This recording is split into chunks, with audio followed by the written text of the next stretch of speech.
It was like a butterfly, just, suddenly the wings unfurled and we just looked at her and thought, wow, we've created this, or we've helped create this. It's a really good thing to do. It's legacy work. It was here a long time before us, and it's going to be here a long time after us as well. That's a really good feeling.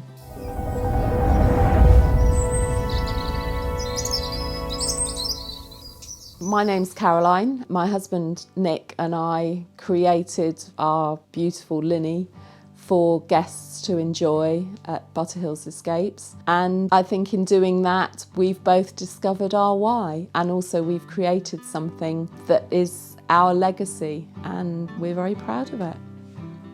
Well, initially we weren't going to do anything too substantial. We just wanted to stabilise the stonework, put a roof on it, and stop any more degradation, and then probably use it as an open-fronted camping barn for the family and for friends, and just to have a bit of fun. It was a ruin.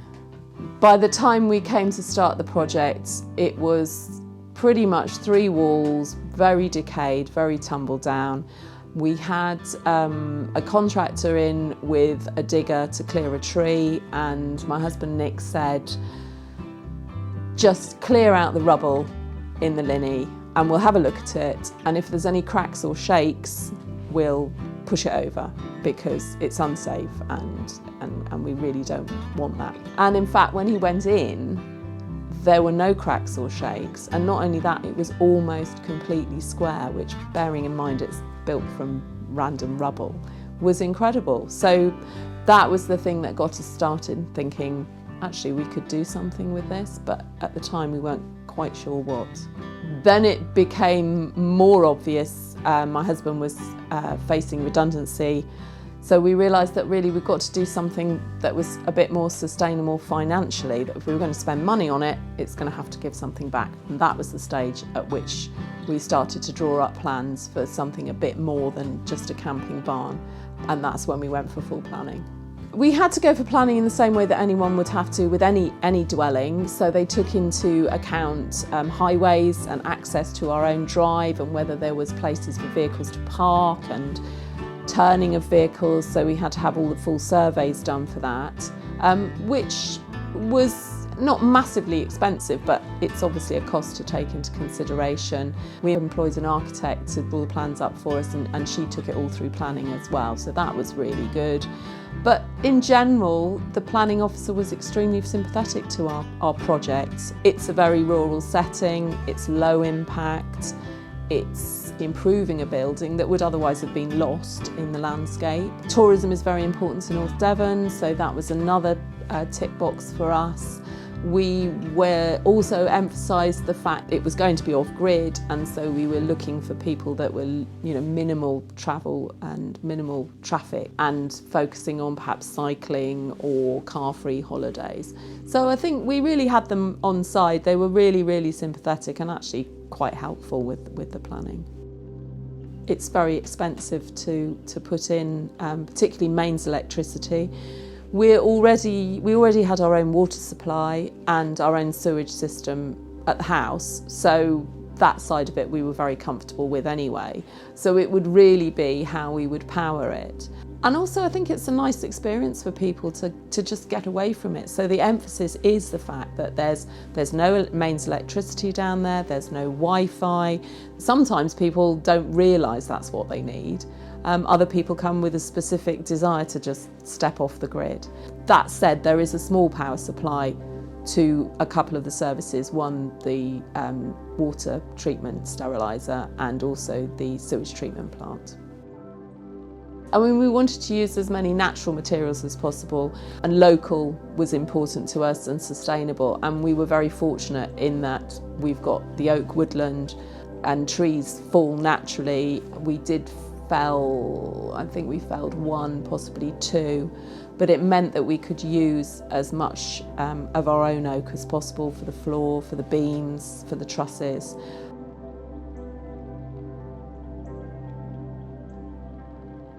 all the stone that's been used has come from the Linhay or has been hacked out of the rock face by our builder, so that we could then reinstate the gable ends which had gone away, and also reusing the lime mortar to create the finish, so that it's as it should be really. It's a living, breathing being now. The kitchen, I think, saw some ideas online, customised it, made it work for us, and then just talked to our lovely carpenter Dan, who was just amazing. And I showed him a sketch. I mean, he's incredible. You show him a sketch and he's just like, yeah, great, that's great. Oh, we could do this. Oh, we could do that. And I think in the time that my husband went out to a supplier to pick some stuff up, he put the carcass together in some really chunky timbers and then just fleshed the rest of it out. He had a contact for the slate supplier, so he templated all that up for the slate. My husband insisted, I was going to do a 2-burner gas hob, which is kind of what you get in camper vans, but he said, no, need a 4-burner. And he's right, because a number of times we've been camping with a 2-burner hob and another one to boil the kettle on. So I think it's a galley kitchen, but with enough equipment to cook a proper meal. And I think guests comment on it about the fact that it's really well equipped with everything from a sort of lemon reamer to good sharp knives and kitchen scales and loaf tins. So you could really sort of get full on with your baking and cooking if you wanted to.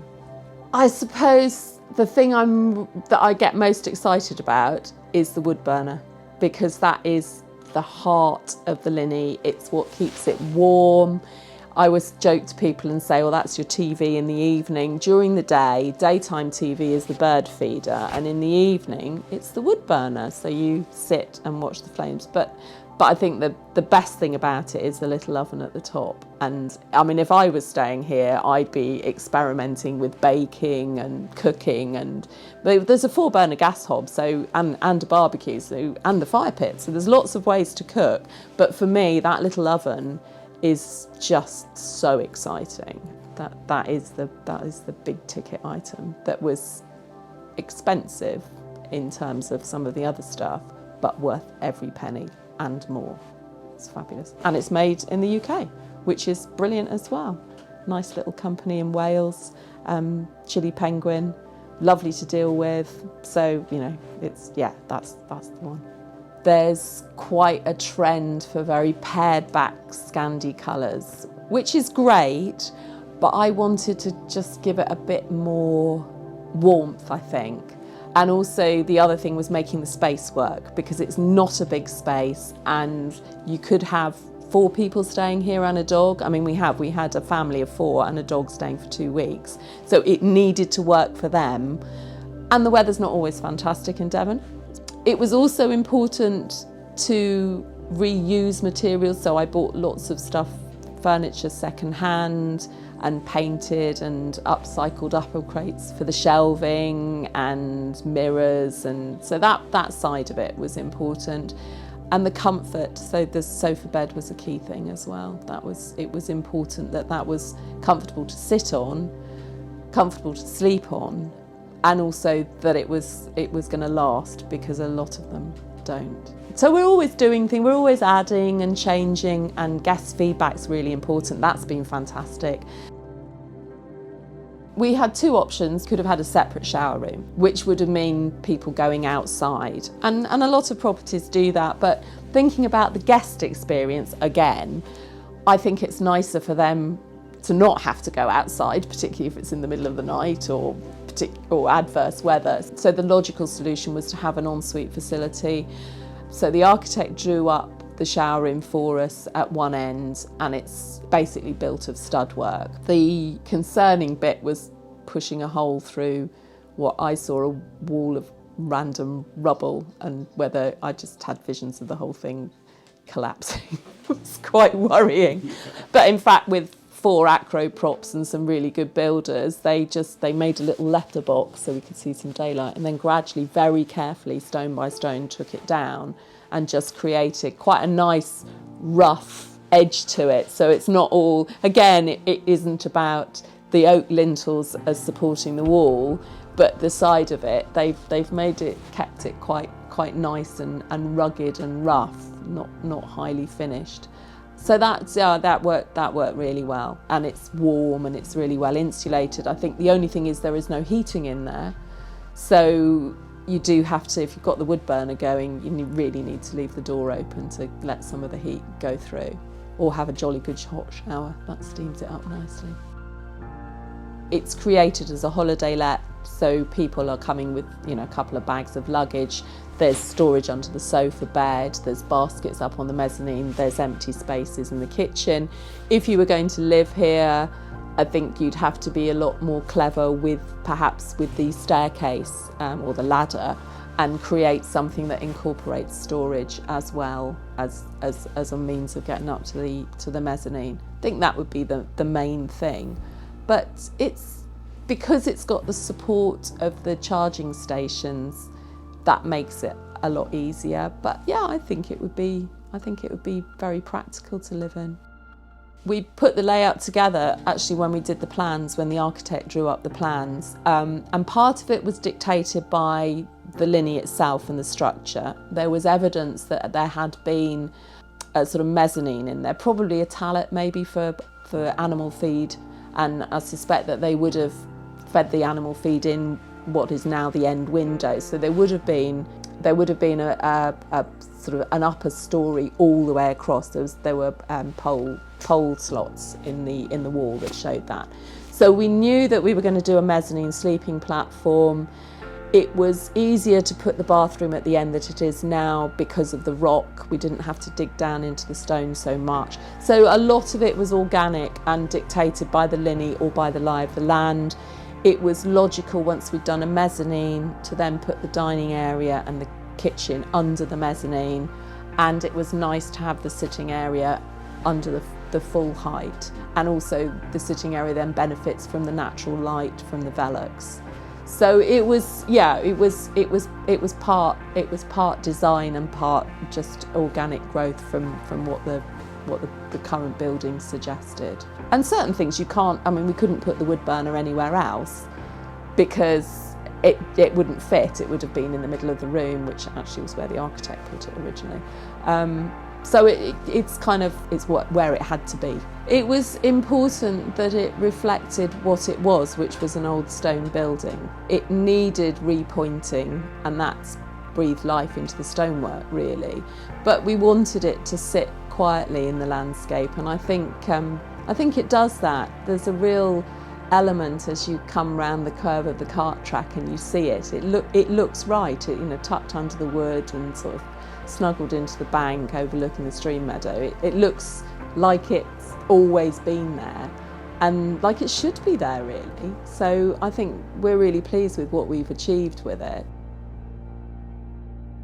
In terms of vision, it's a big journey from where it started to where it finished. I don't think we had any idea how beautiful it was going to be. We knew it was going to be great, and we knew it was a lovely project to do, and every minute of it was fantastic. It was hard, and sometimes it was really cold, but it was like a butterfly. Just, suddenly the wings unfurled, and we just looked at her and thought, wow, we've created this, or we've helped create this, and it's a really good thing to do. It's legacy work. It was here a long time before us, and it's going to be here a long time after us as well. That's a really good feeling. It's elemental living because you're living in amongst the stone and the wood, and the stones come from the rock face. The stones come from here.